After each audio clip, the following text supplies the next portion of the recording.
Hoy lo que vamos a seguir es seguir con el tercer tipo así más concreto de EDP o de problema con el que vamos a tener, donde ya hemos estudiado nuestras EDP elípticas, hemos avanzado con las EDP parabólicas y nuestro tercer tipo van a ser las EDPs hiperbólicas. Y el ejemplo clásico de EDP hiperbólica que vamos a tener es la ecuación de ondas. Entonces vamos a analizar cuál es el problema asociado a esta ecuación de ondas. Y vamos a seguir la misma estructura que hemos hecho tanto con los problemas elípticos como parabólicos. Analizar el problema, tratar de estudiar qué aspecto tiene la solución, cómo, pues seguramente mediante separación de variables, analizar qué ocurre con el principio de superposición si puedo descomponerme mi problema, estudiar la existencia de soluciones tanto en el sentido débil como en el fuerte, que es realmente el clásico. Todos esos pasitos que hemos ido siguiendo vamos a hacerlo ahora con nuestro problema hiperbólico. Entonces, ¿qué es lo que va a cambiar? Lo único que va a cambiar es el término extra o adicional que aparece, que ya aparecía en las EDPs parabólicas, que era esa derivada parcial de u respecto del parámetro t o de la variable t. Ahora, ¿qué vamos a hacer? Mantener ese término, pero en lugar de hablar de una derivada de orden 1, va a ser una derivada de orden 2. Entonces, vamos a considerar el siguiente problema. Problema hiperbólico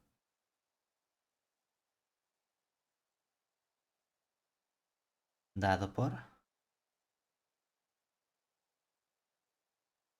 la parcial de u segunda respecto de t dos veces menos una constante c cuadrado por la parcial de u respecto de la x dos veces. Este es el ejemplo sencillo clásico inicial de nuestra EDP de ondas. Igual a cero, homogéneo en a priori un intervalo 0 más infinito por, en este caso como conjunto omega vamos a tomar todo el conjunto R, donde como condición inicial u sub 0x vamos a tener una cierta función conocida u sub 0 de x, esto sería nr, y necesitamos también, como hay una derivada segunda, una condición inicial para la parcial de u respecto del tiempo. Sería u sub parcial de u respecto del tiempo, luego evaluamos en 0x, y esto nos va a quedar. Si uno piensa en la t como la variable temporal, uno podría pensar entonces como la derivada de respecto de t como una especie de velocidad que tiene mi función u. Entonces, en lugar de poner otra función, vamos a poner una v de x con el pensamiento de decir, ah, pues la velocidad inicial en cada punto x que tenemos, ¿de acuerdo? ¿Y quiénes son estas funciones u sub 0 y v sub 0? Bueno, pues como hablamos de derivada, lo mínimo que le voy a pedir para que todo funcione bien y no haya problema es que tanto la u sub 0 como la v sean al menos de clase C2NR. Así nos quitamos de problemas, ¿vale?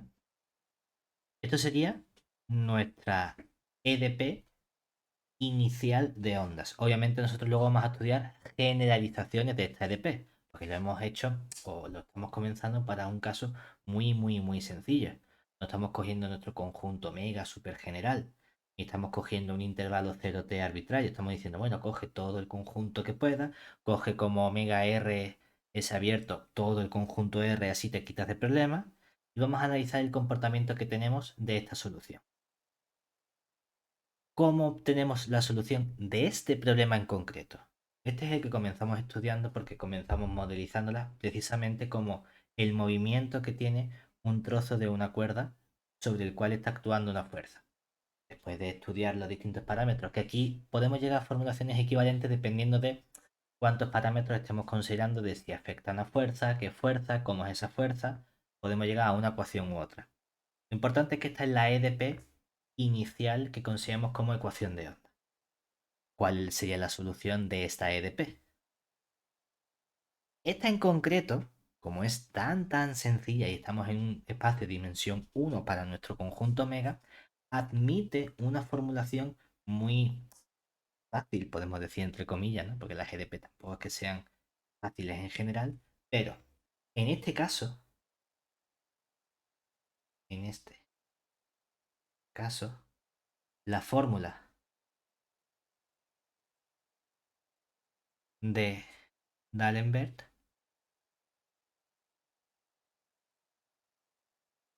nos proporciona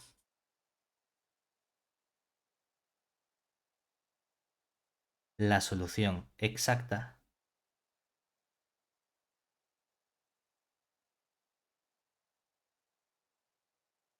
del problema anterior.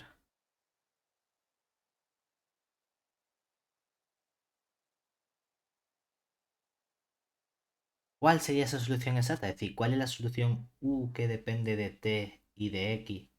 Aquí la x no es un vector, es simplemente un elemento real. La solución exacta viene dada justamente por un medio de... Ahora lo que tenemos sería la función inicial u sub 0 en un punto x menos c por el tiempo, más la función u sub 0, pero evaluado en los puntos x más c por el tiempo. Todo eso le sumamos la constante 1 partido c por la integral entre el x menos c, integramos en x más c, y ahora aparece justamente la función v de s diferencial de s. ¿Vale? Pues dice, vale, me creo que esta es justamente la fórmula que aparece y ahora sería, ¿cuál es la idea que hay detrás para llegar a esa fórmula? En este caso concreto. ¿Se te ocurre algo? Esto es porque es una EDP muy sencilla en este caso, entonces, aquí una nota.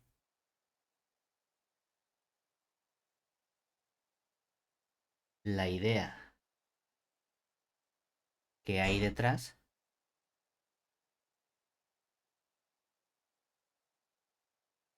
para obtener dicha solución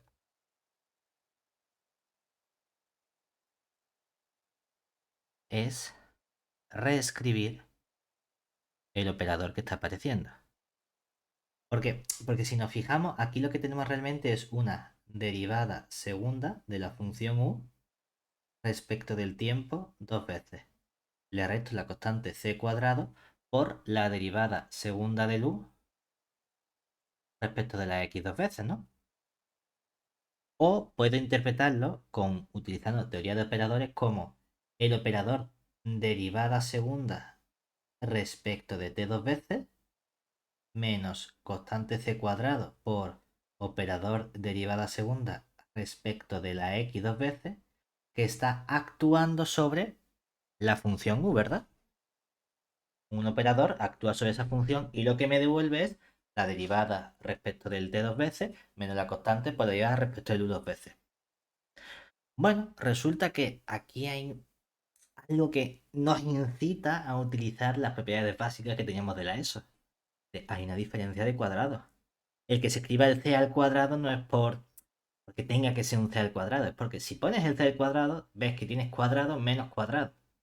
Pones una c simplemente, dice, hay una raíz. ¿Para qué tengo que poner una raíz? Pues reescribe la constante de otro modo.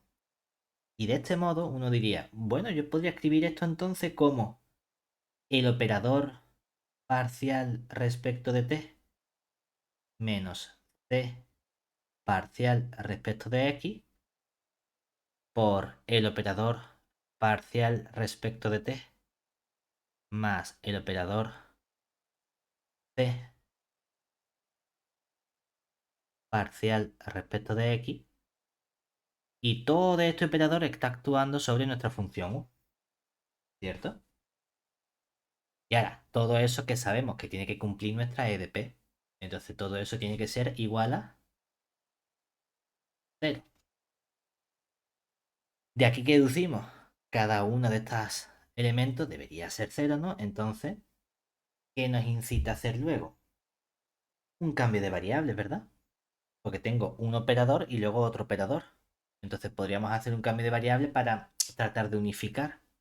Y en cierto modo, esos elementos que tenemos ahí, que son, bueno, pues como la t menos el c por el x,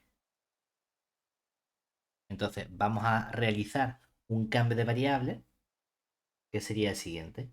Hacemos el cambio.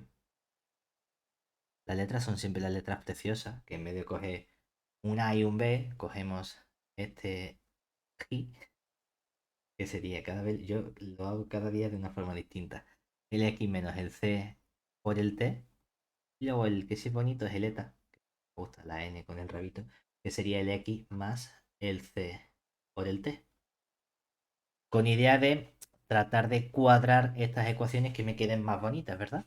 Si aplicamos este cambio de variable, entonces, ¿qué obtenemos? Lo que obtenemos es que justamente este primer operador, el operador, ¿sabes? Operador parcial respecto de t, menos c por el operador parcial respecto de x, en realidad es simplemente menos 2c por la parcial respecto este.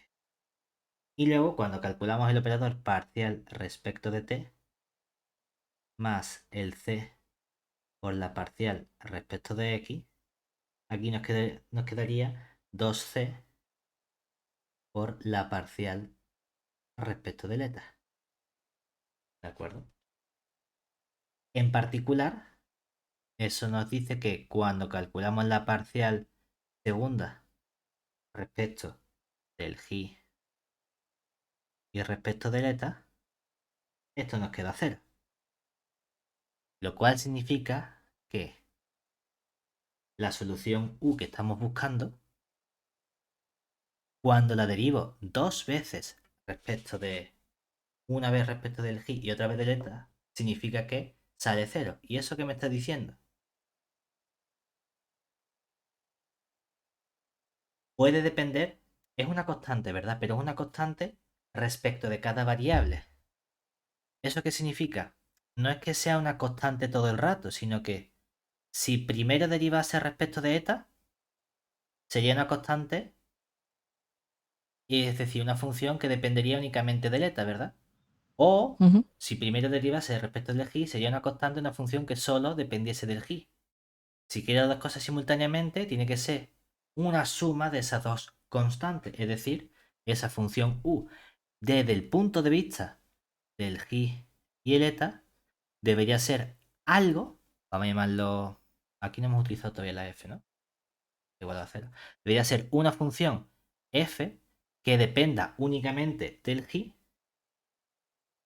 y otra función que dependa únicamente del eta. Para que al derivar primero respecto de eta, esta de f desaparezca, aquí sí te va a quedar g' de eta, ¿vale? Pero como luego derivo respecto del g, es el g la que desaparece, o la g' la que desaparece. O si lo hiciésemos al revés, como son funciones de clase C2 y existen derivadas parciales, podemos intercambiarlas, el mismo proceso sería, ¿verdad?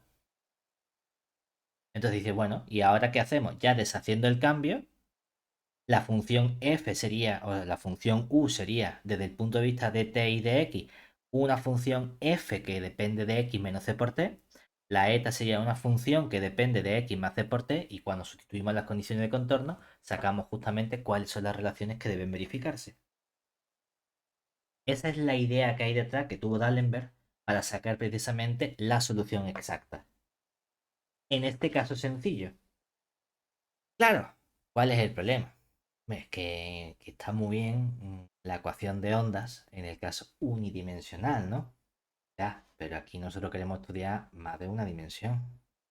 Entonces no queremos restringir y decir, no, yo solo sé estudiar la ecuación de ondas en el caso n mayúscula igual a 1.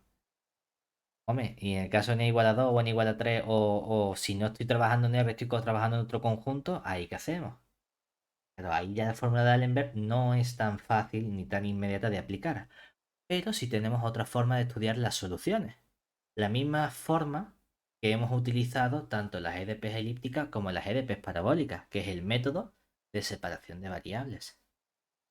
Todo lo que hemos utilizado antes vamos a aplicarlo ahora también, pero al caso genérico. Entonces, en nuestro caso genérico, ¿cuál va a ser la ecuación de ondas con la que vamos a trabajar? Esto está muy bien como introducción, como decir, mira qué fácil sale. Ya. Pero ahora no queremos hacer complicado. Complicado, vamos, digo complicado, pero no es complicado, sino que queremos estudiar. Bueno, podemos tener onda en 2 dimensiones, en 3 dimensiones.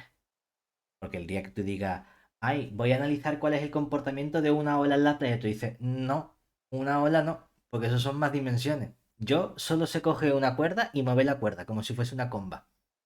Y además en línea recta, como le dé vuelta para saltar, tampoco, porque hemos aumentado la dimensión. A ver, vamos a no limitarnos tanto. ¿Cuál sería el problema súper general que nosotros vamos a estudiar? Va a ser el siguiente, es decir, de forma general, queremos analizar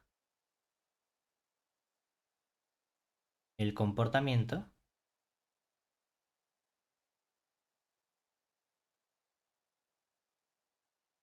del siguiente problema.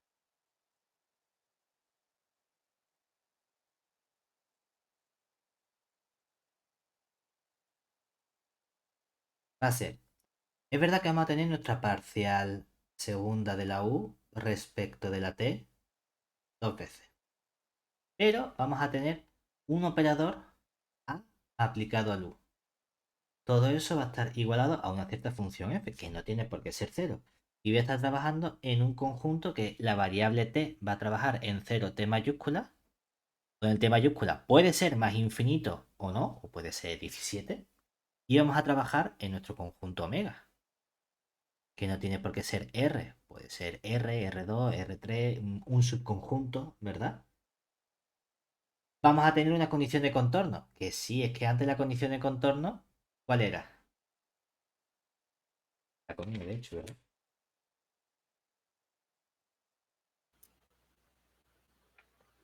Entonces, aquí en general, es que como estamos en una dimensión solo, ahora en nuestra condición de contorno, ¿qué vamos a tener?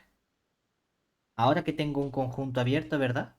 Antes que como estaba en R, ¿verdad? No tenía frontera.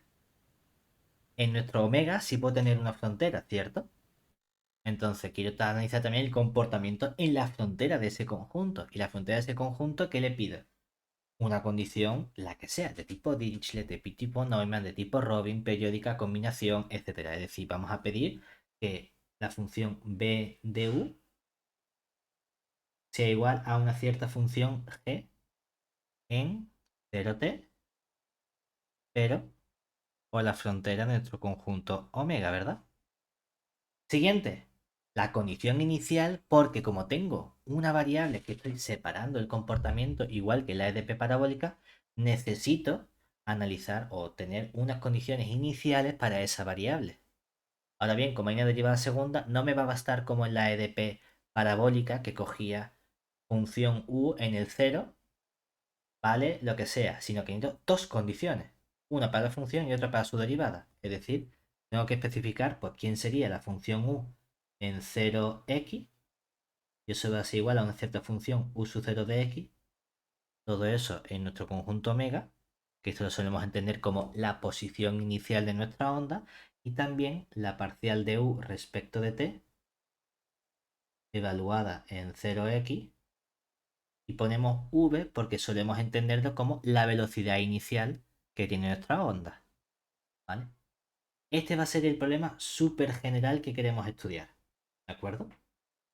Bueno, ¿y quién es cada uno de estos términos? ¿Quién es el conjunto omega? Omega es nuestro conjunto de Rn, que es abierto, acotado,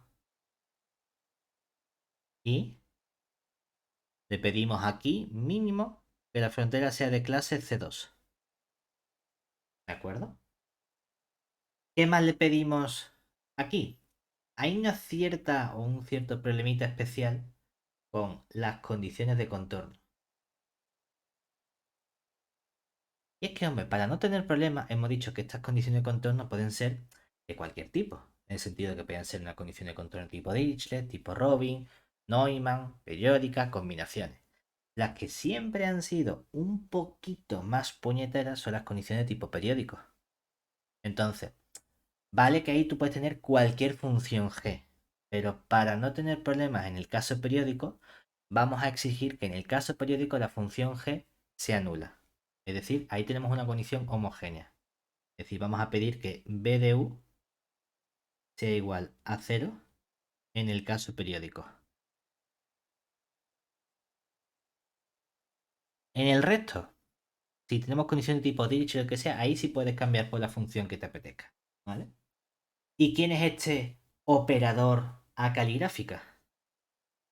Es el operador elíptico que hemos estudiado inicialmente. Es decir, el a caligráfica aplicado al u es el operador de siempre, que es menos la divergencia de la a mayúscula, nabla de u, gradiente de u, más una función de x por el u, ¿verdad? Donde este a de x es una matriz formada por unos coeficientes a sub i j, ¿cierto? Le pido a todos los coeficientes a sub i j y a la función d que sean de clase c infinito en todo la omega y además que sean continuos, es decir, de clase c0, pero en la frontera. Lo que decimos que esto era un abuso de notación porque en realidad la intersección de esos dos conjuntos es el vacío porque están definidos sobre conjuntos distintos, no es lo mismo omega que omega clausura, pero bueno, nos entendemos aquí simplemente. ¿Y esa matriz A qué tenía que ser? A tenía que ser... Simétrica de primera posición. Exactamente, eso funciona igual. A es una matriz simétrica definida, ¿cabrá? Positiva. Este es el problema general que nosotros queremos estudiar, ¿vale? Aquí ya no tenemos esta fórmula del Lemberg, es decir, no, se separa como... Aquí hay una diferencia de cuadrado. Es decir, tiene la parcial menos divergencia. Ya, bueno, avíate. Si la matriz A fuese la identidad, todavía, y en ese caso sencillo, tienes ahí menos el laplaciano.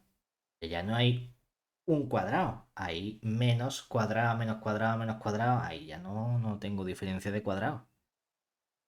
No es tan fácil. Pero hay una primera situación que podemos intentar, ¿verdad? Nosotros siempre sabemos resolver de forma más sencilla que el problema.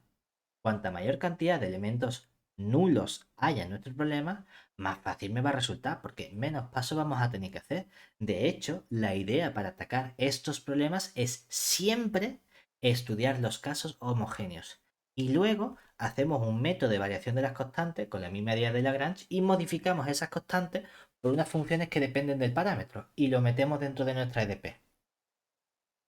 Cuando uno dice, bueno, si quiero conseguir cosas que sean cero, lo primero que vamos a utilizar va a ser nuestro principio de superposición. ¿Cuántas funciones aparecen aquí? Como máximo puedo tener la f, la g, la u sub 0 y la v, ¿verdad? El principio de superposición de entrada te dice, pues mira, divídete tu problema en 4 problemas, donde vas a hacer todo cero menos en cada una de las ecuaciones, una de esas funciones va a ser la que tiene tu problema original. Entonces, podemos expresar la solución u del problema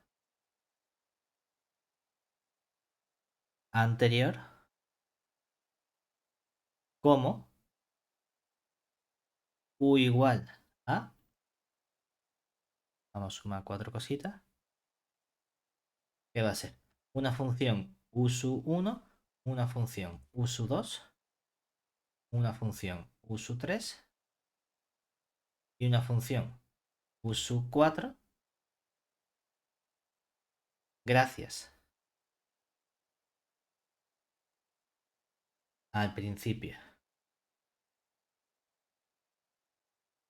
de superposición,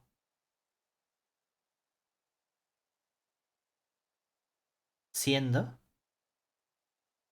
¿cuál va a ser la solución u sub 1?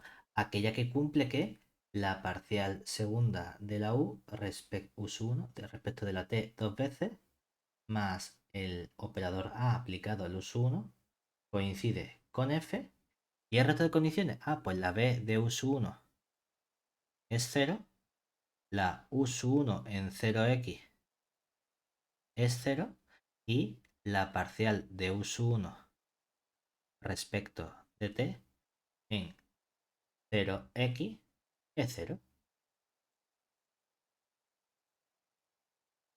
Ese es nuestro primer problema.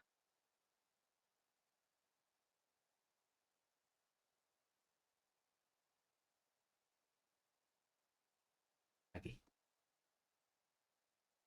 Esto de aquí. Vamos. Siguiente problemita. Nos va a caber. Ah, nos caben los cuatro aquí.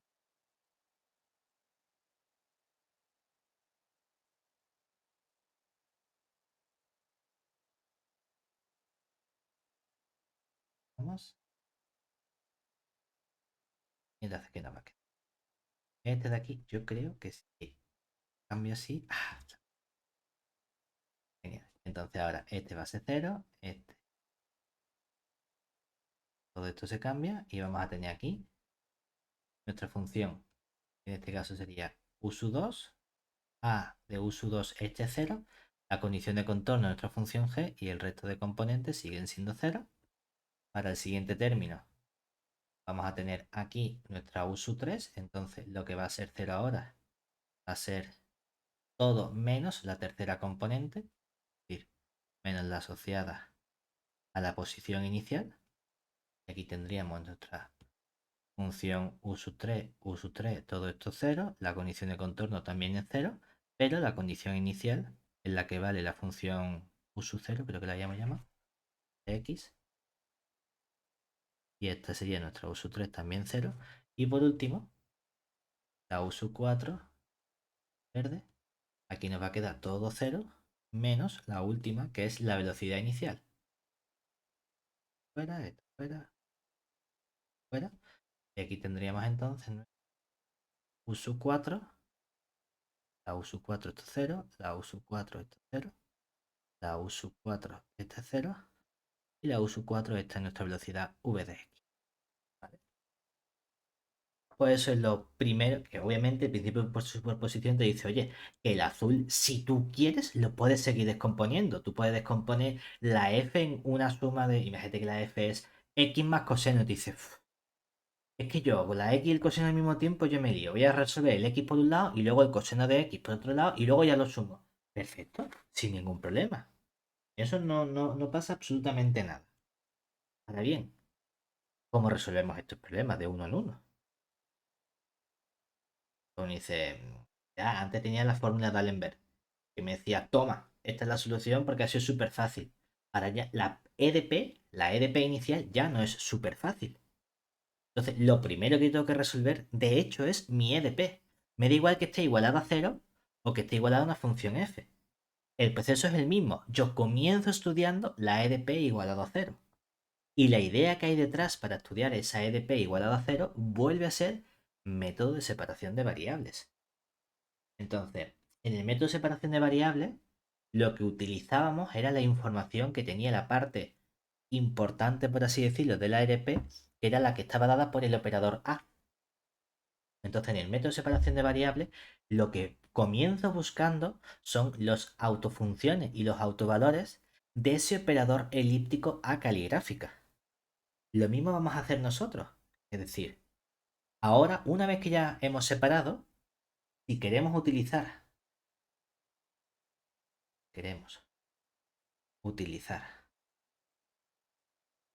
el método de separación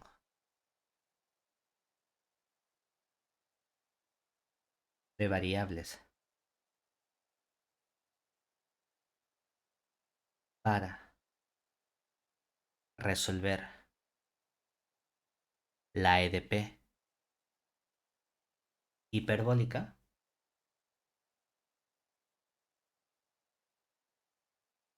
comenzamos buscando la parte elíptica. Es decir, comenzamos buscando las autofunciones y autovalores de A caligráfica. Es decir, ¿eso qué significa? Que el primer problema que vamos a estudiar va a ser A caligráfica sobre U sub n igual a unos ciertos autovalores lambda sub n por la U sub n, ¿verdad? Y ojo, esto va a ser únicamente en omega. Y vamos a pedir que mi condición de contorno B de U sub n sea igual a 0 primero en nuestro parcial de omega, ¿verdad? Este es el primer problema auxiliar que yo quiero estudiar. ¿Eso qué significaría? Es como si tú te vas a cada uno de estos problemas, te quedas con la parte sencilla y sería todo homogéneo igualado a cero, ¿verdad? Pero voy a olvidarme de este nuevo término que me está fastidiando mi EDP elíptica. Es decir, esa derivada segunda de la función respecto de t o respecto de t al cuadrado, que es lo que tenemos ahora en las hiperbólicas, de momento desaparece. Y vamos a sacar la información únicamente del operador elíptico. Eso sería como hacer método de separación de variables al principio, ¿vale? Luego, ¿qué haremos? Variación de las constantes, porque de ese operador elíptico sacamos que hay una familia de soluciones que es una base hilbertiana, ¿verdad? Y entonces mi solución va a ser una combinación de esas autofunciones. Lo que nosotros sabemos es que sabemos entonces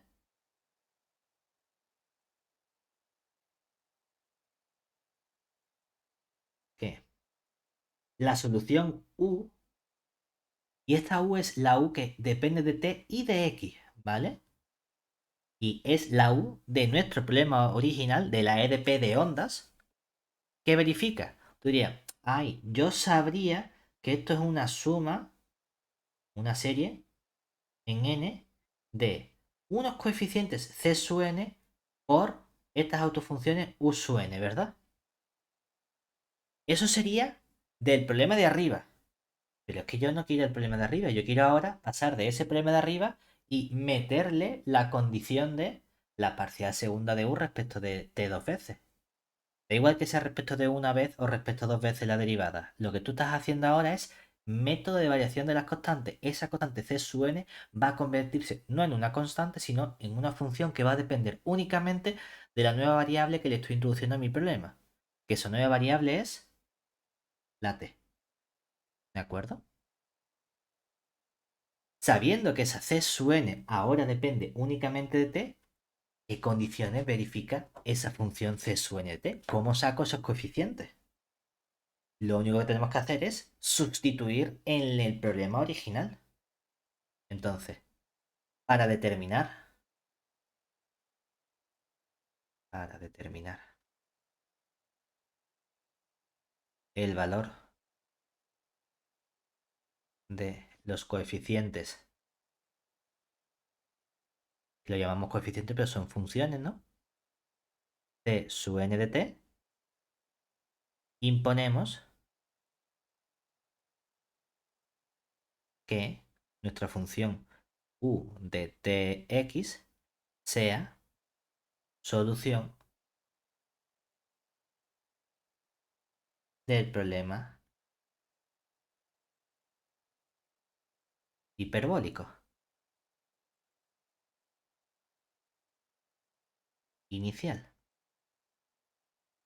Es decir, al final, ¿a qué terminamos llegando? Si hacemos el mismo proceso que hacíamos con la EDP parabólica, cuando tú sustituyes, sí, te va a quedar esa derivada parcial segunda, ¿verdad?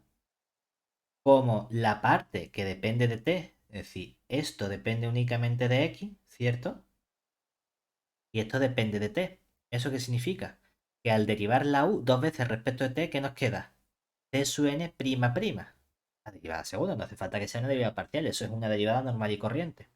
Y cuando meto más el operador A aplicado al U, como el operador A es un operador lineal, la serie sale fuera, los coeficientes C sub nt no dependen de X, entonces los puedo sacar fuera y me queda la A aplicada al U sub n. Pero es que la aplicada al U sub n sé que es lambda n por el U sub n. O sea que te queda la suma de los C sub n por los lambda n por los U sub n. Y hacemos el mismo proceso. Ah, pues multiplica por la otra función u sub m e integras en omega. Es que los u sub n y los u sub n completos formaban una base hilbertiana. Eso significa que eran una familia ortogonal y si la cojo hilbertiana, pues ya aprovecho y normalizo, ¿verdad? Lo cual significa que cada vez que integre en omega el u sub n por el u sub m, eso es el delta nm. Que es distinto, sale 0, que son iguales, vale 1. O sea que cuando integro y multiplico los c sub n', lo único que me va a quedar es la derivada c sub n' de t más el siguiente término va a ser los lambda n por los c sub n de t. Todo eso hemos dicho que en este caso estaba trabajando con qué ecuación. No quiero trabajar con esta igualada a f, ¿verdad? Sino que vamos a comenzar con la sencilla que sería todo está igualado a 0 primero. Siempre Cero. comenzamos por los casos homogéneos. Entonces, todo esto lo igualamos a 0, ¿verdad? ¿Y cuál es la condición inicial? Ah, claro, que cuando sustituyes aquí en esta u sub 0, ¿verdad? Con esta función, la u sub 0, ¿quién va a ser en realidad? La u sub 0 es la suma de los c sub n en 0 por los u sub n de x. Todo eso lo multiplico otra vez por los u sub m de x, ¿verdad? Integro y ¿qué nos queda?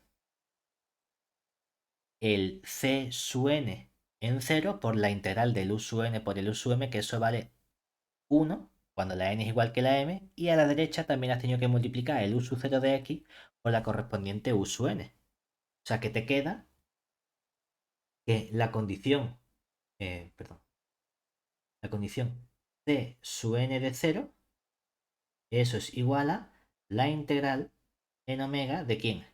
Del u sub 0 de x por el u sub n de x diferencial de x, ¿verdad? Y lo mismo ocurre con la derivada. ¿Quién sería el c sub n' en 0? La integral en omega, en lugar de con la función u sub 0, con la función v de x. U sub n de x diferencial de x. ¿Vale? ¿Qué ocurre con este problema? Es lo que decíamos el otro día, que se nos iba a complicar un poco porque ya no es una EDO lineal de primer orden, que era simplemente, pues multiplico por un factor integrante, que sería el elevado a menos lambda nt, resuelvo y ya está. Es que, bueno, sigue siendo una EDP, una EDO lineal, pero ¿de qué grado ahora? De grado de orden 2. ¿Cómo Dos. resolvemos las EDO lineales de orden superior? Con el método de la ecuación característica. Convierto la ecuación característica asociada en r cuadrado más lambda n igual a 0 y analizo el comportamiento que tienen esos r para sacar la solución, ¿verdad? Y al final, ya, lo hemos hecho varias veces, ¿verdad? ¿Cuál sería la solución de esto de aquí? La solución sería que los c sub n de t vienen dados por los coeficientes c sub n en 0, es decir, una constante, y al final sabemos que la familia de funciones o la familia fundamental viene dada por cosenos y senos, ¿verdad? Porque tenemos raíces imaginarias, los lambda n son positivos, que ya lo sabemos, entonces, ¿qué nos quedaría ahí? Nos quedaría simplemente el coseno de la raíz de ese lambda n por t por una constante más otra constante c sub 2, que resulta que imponiendo estas condiciones, la constante c sub 2 lo que vale es c sub n' en 0 partido la raíz del lambda sub n por el seno de la raíz de lambda n por el t. Hombre, te digo que esto es simplemente c sub 1 por coseno más c sub 2 por seno. Y entonces ahora imponemos que c sub n de 0 valga eso y que c sub n' de 0 valga eso para sacar cuánto vale la constante c1 y c2. Y la constante c1 vale c sub n en 0 y la constante c2 vale c sub n' en 0 entre el raíz. Claro, porque cuando derives la c sub n de t, te sale el raíz de lambda n fuera multiplicando. Por eso luego aparece ahí el raíz de lambda n dividiendo. Que tampoco es que diga, wow, es un proceso súper heavy de calcular, que ya sabemos cuál es este proceso. Esto que estamos haciendo aquí en general, mm, cuando trabajemos con una EDP en concreto, no quiero que memoricemos y digamos, yo me he aprendido de memoria que la solución es C sub nt igual a esto. No, en un examen o en un ejercicio lo que vamos a hacer es seguir estos pasos sabiendo que eso es lo que me tiene que salir, pero vamos a calcularlo como si resolviésemos el problema desde cero sin saber qué aspecto tiene la solución. ¿Vale? Esto sería método de separación de variables. La única diferencia que hay con EDPs parabólicas o elípticas son simplemente el cómo se va complicando el sacar estos coeficientes. En el caso elíptico no tengo que plantearme nada. En el caso elíptico los coeficientes son justamente coeficientes, valores reales. El primer grado de dificultad es con la EDP parabólica, donde hago variación de las constantes y saco una función c sub n que depende de t. Me queda una EDO lineal de primer orden con una única condición inicial y saco la fórmula. Último caso de dificultad, nuestra EDP hiperbólica o ecuación de ondas, donde ahora como tengo una derivada segunda de la u respecto de t, me queda una derivada segunda en la c sub n, es decir, una EDO también lineal, pero de segundo orden, con dos condiciones iniciales para la función y para la derivada, y saco también nuestros coeficientes. Lo cual significa que la función u, la solución, es la combinación infinita de coeficientes por las u sub n que hemos sacado de la EDP elíptica, por así decirlo. ¿Vale? ¿Hasta ahí bien? ¿Qué es lo último que nos faltaría Sí, por estudiar? Nos faltaría analizar precisamente el decir, vale, si esto te estás poniendo a resolverlo, bueno, antes de ponerme a hacer operaciones, lo que nos gustaría a nosotros analizar es, ¿hay solución o no hay solución? ¿Hay una única solución? ¿Hay más de una solución?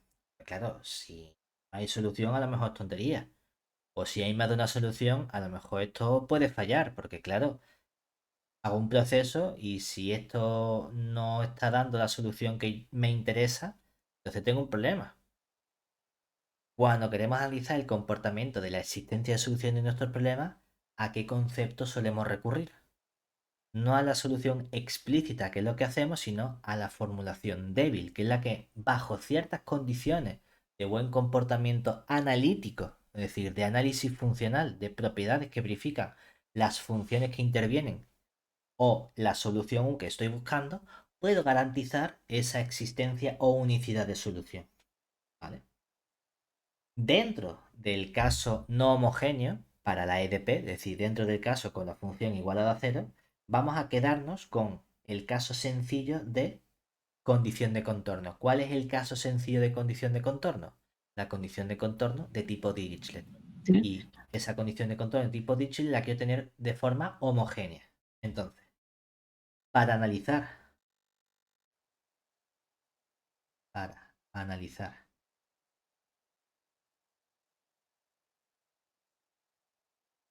la existencia y unicidad de solución, vamos a considerar nuestro problema más sencillo en un lado, más complicado en el otro, en el sentido de decir, bueno, pues coges la parcial segunda de la u respecto de la t dos veces, coges tu operador a aplicado a u, igualas a f, dice, bueno, es que en realidad igualarlo a f o igualar a cero no nos afecta tanto en el sentido de que primero voy a resolverlo igualado a cero y luego voy a imponer expresar esa función f como combinación de esas autofunciones para sacar los coeficientes exactos. ¿De acuerdo? Todo eso sería en nuestro conjunto 0t por el omega como condición de contorno. Lo que decimos que vamos a coger la sencilla que sería u igual a 0 en la frontera o en el 0t por la frontera del omega. Condición inicial que u sub 0x sea una función u sub 0 de x en omega y que la parcial de la u respecto de la t en 0x sea igual a una cierta velocidad v de x también en el omega, nuestra velocidad inicial. ¿Qué le vamos a exigir sobre comportamiento a estos elementos? Vamos a pedir que todos los elementos a sub i j de esta matriz A que aparece aquí dentro, así como el elemento D, todos esos siempre tienen el mismo compartimento y es que sean de clase C sub 1 de 0T por omega clausura. Es decir, lo quiero en la frontera de nuestro conjunto, ¿vale? Con todo eso, ¿qué vamos a poder analizar? Tenemos que entender o decir qué entendemos aquí por solución débil de este problema en concreto. Dice, hay una parte que está súper clara, que la parte de solución débil tiene que involucrar sí o sí pasar de la EDP en forma diferencial a una ecuación integral, ¿verdad? ¿Qué hacemos? Tenemos que multiplicar por una distribución, por una función test adecuada e integrar luego nuestro omega. ¿Por qué ponemos el u igual a 0? El único motivo de poner el u igual a 0 es porque podemos aplicar green, integramos en la frontera y como la función u en la frontera es 0, hay un término de la integral que nos va a desaparecer. Y me permite pasar de mi operador elíptico a una expresión en la que no aparece la divergencia. ¿Vale? Entonces, por solución elíptica, entendemos por solución débil, entendemos por solución débil u del problema anterior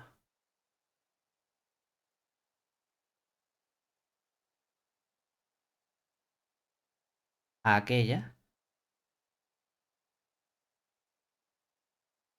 que verifica las siguientes condiciones. Lo primero, lo que decimos, la condición natural, por así decirlo, vamos a ponerle 1. ¿Cuál sería? Pasar de esta formulación diferencial a la formulación integral, ¿verdad? ¿Qué hacemos entonces?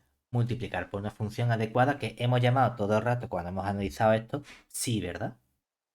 Es decir, tenemos que escribir aquí, pues la integral en omega de la parcial de u respecto de t dos veces por la función psi diferencial de x más, ¿qué aparecería ahora? Es que aparecería el a, pero es que el a es menos la divergencia. Pero si aplico el teorema de Green a menos la divergencia, me sale la integral en la frontera menos, que con el menos se convierte en más, la integral pasando la derivada de la divergencia a la función psi. Y el modo de pasar la derivada a esa función psi, que es una función escalar, es con un gradiente. Desaparece la divergencia y me queda el gradiente. ¿Y qué hacemos con la integral en la frontera? Como la u es 0 en la frontera, desaparece. Cero. O sea que nos queda justamente que aquí sería la integral en omega de el a de x por la derivada, que esto es lo que aparece dentro de la divergencia, ¿verdad? Escalar con la derivada del psi diferencial de x. Y hay otro término de nuestro operador a aplicado al u, que era el término de x por u, ¿verdad? Ese no lo tocamos, ese simplemente el de x por u multiplica la psi y todo eso lo integramos en omega diferencial de x, ¿verdad? Lo que lo hemos hecho ha sido para quitar el término de la divergencia. Porque así no tenemos una derivada de orden 2 en la función, sino que tengo una derivada de orden 1. Siguiente término, ¿qué va a ser entonces? Nos queda que integramos la parte derecha, que es la f, ¿verdad?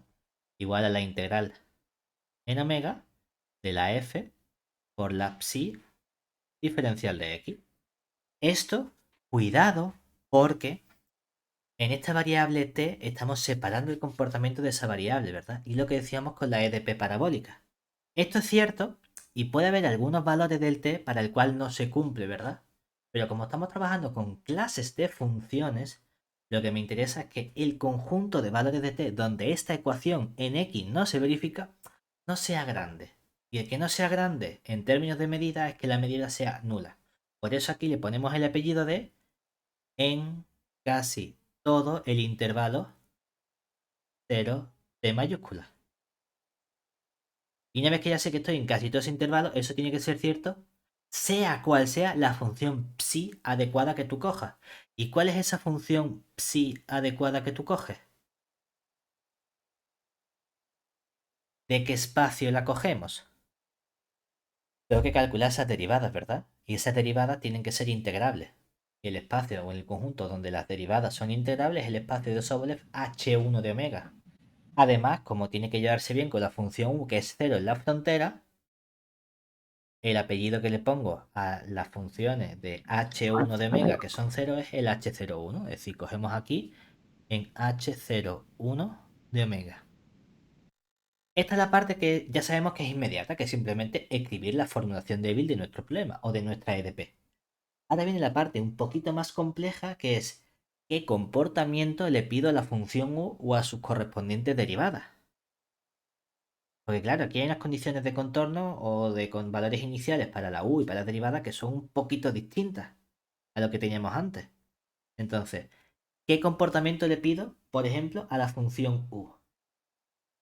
A la función u le voy a pedir ese comportamiento especial que escribíamos también para las parabólicas, que sea de clase L2, pero como estoy separando el comportamiento de la variable t de la variable x espacial, pido que sea para cada t que yo coja del intervalo 0t, tiene que darme una función que esté en h01 de omega.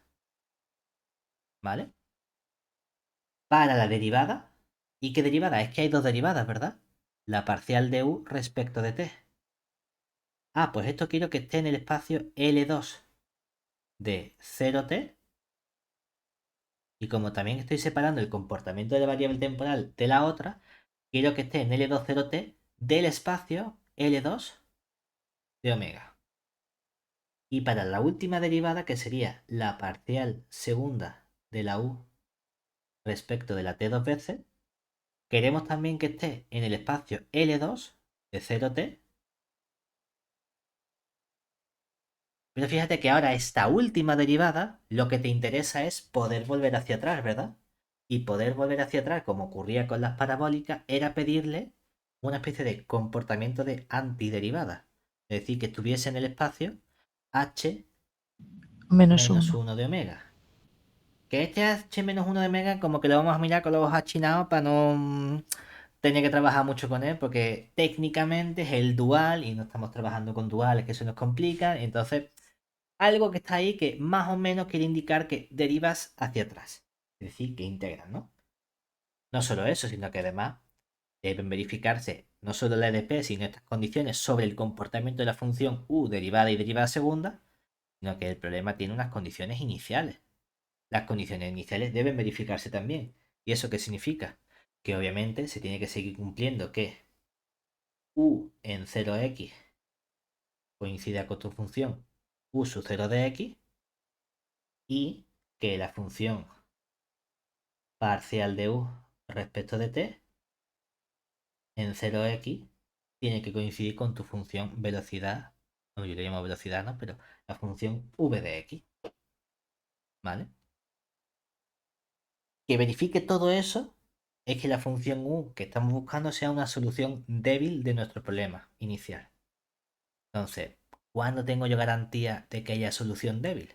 Tenemos un resultado que podemos unificar realmente porque me dice tanto qué ocurre con la unicidad de solución fuerte, es decir, en el sentido clásico, como de solución débil, es decir, con estas condiciones. Y para eso necesitamos pedir lo siguiente. Tenemos,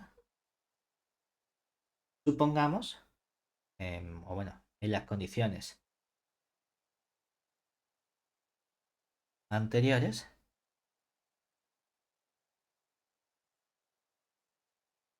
sean lo que necesito para mi problema, es decir, qué verifica U sub 0, qué verifica V, qué verifica F, ¿verdad? Porque sí sé cómo son las funciones A sub i j y la D, ¿verdad?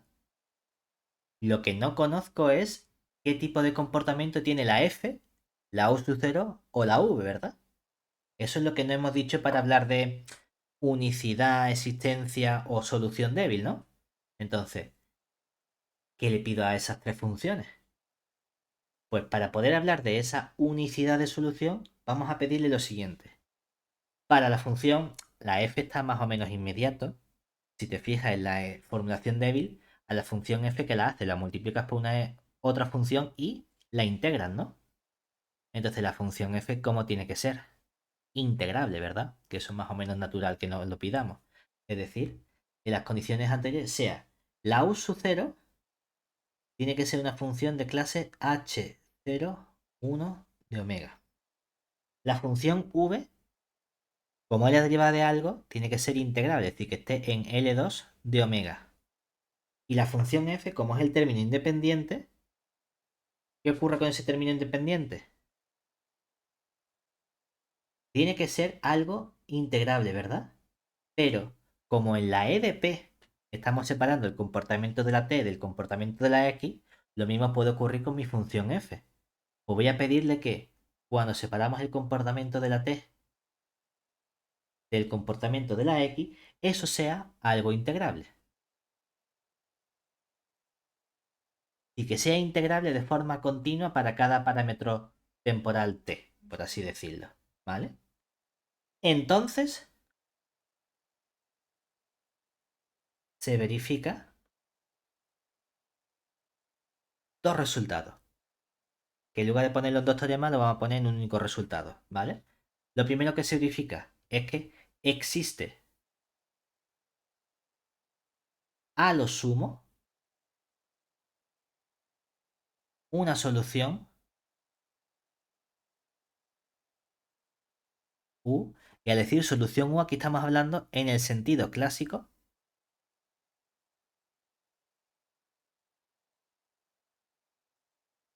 del problema.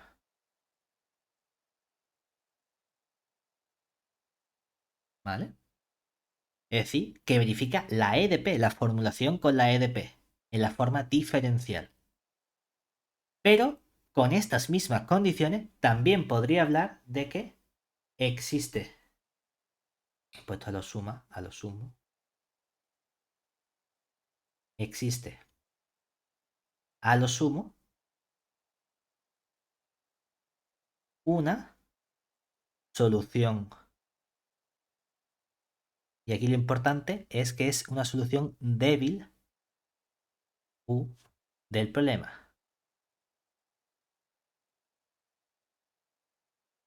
Y aquí cuando hablamos de solución débil hablamos de la solución que hemos introducido con todas esas 6 condiciones que tiene que verificar nuestra función U. ¿Vale? ¿Qué es lo último que nos faltaría por estudiar con respecto a las parabólicas, por ejemplo? Algo que además tenía nombre propio, ¿verdad? Que era el método de Galerkin. Exactamente. Es que el método de Galerkin funciona exactamente igual para la ecuación de ondas. ¿Cuál es la única diferencia? Que nosotros hemos visto cómo, mediante separación de variables, ¿qué hacemos con nuestra solución? La solución U es exactamente esta suma infinita, ¿verdad? El método de Galerkin, ¿en qué consiste? En decir que la solución U es aproximar esto, pero en lugar de por esta serie infinita, por la suma desde n igual a 1 hasta un cierto k. Es que ya dijimos que Galerkin no era algo wow, era simplemente el no tener que justificar matemáticamente la convergencia de esa serie. ¿Y cómo evito justificar matemáticamente la convergencia de esa serie de funciones? Pues no tengo una serie de funciones, tengo una suma finita de funciones, que eso que seguro funciona súper bien. O sea que el método Galerkin también se verifica para la solución de la ecuación de onda. Lo único que hacemos es simplemente coger un truncamiento de esa serie. Con eso tenemos completo ya nuestra EDP de ondas. Y hemos terminado el tercer tipo de la familia de problemas importantes que era elípticas, parabólicas y hoy por último hiperbólicas. ¿De acuerdo?